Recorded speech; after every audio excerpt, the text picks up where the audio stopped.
Hi, I'm Mark Norbury, Chief Executive of UnLtd, Foundation for Social Entrepreneurs. So we're at St Mary's of Eden Church in Hackney Wick, where I first came and first engaged with kind of social action community support when I was an 18-year-old. Father Duncan Ross was the vicar when I first came, and he'd come to my school and he'd said to us that we didn't really know the real world. He challenged us to try and engage with real life. It really set me right in terms of thinking, how can I make a difference?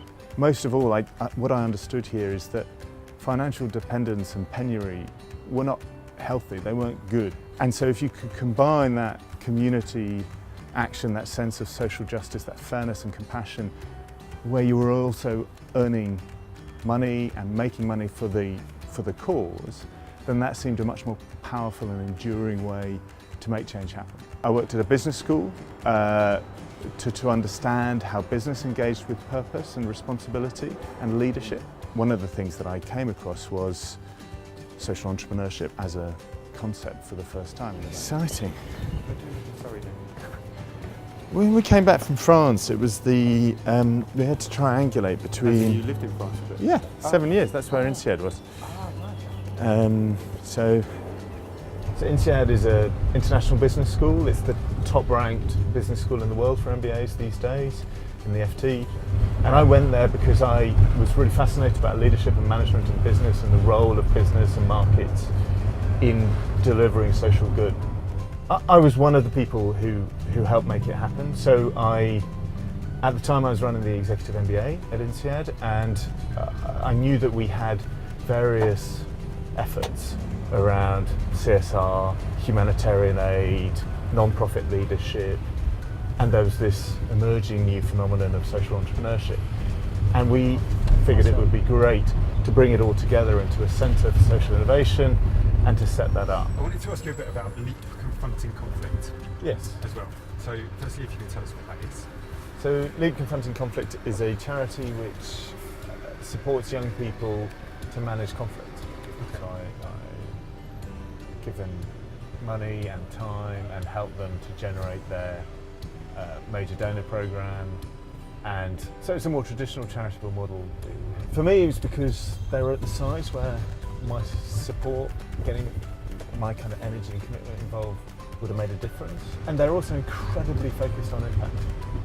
And they're quite, it's not a popular cause, so it felt important to me to back someone who was doing brilliant, innovative work against the odds. So we're in front of the Hoxton Hotel, which was one of Bridges Ventures' investments back in, well, I think it was about 2004-05, one of their first property investments, because it was employing disadvantaged people locally. Bridges Ventures was one of the first impact investors in the UK, and they set up right from the get-go, Michelle and the team, a foundation to look after their carry and their charitable purpose, and they had a board of trustees for that foundation, and I was one of those trustees. One of the interesting things about social ventures as they grow is that maybe they can drift away from their founding mission. And if you look at the Hoxton, an interesting question about this organisation and others like it is, how do they lock in mission as they grow? And one of the things that we've done with UnLtd Ventures is find ways to look at mission lock. So we've been working with a number of ventures on that, and it's really successful because it provides the mission lock, but it gives social investors the flexibility they want, and it gives the entrepreneur the room for growth.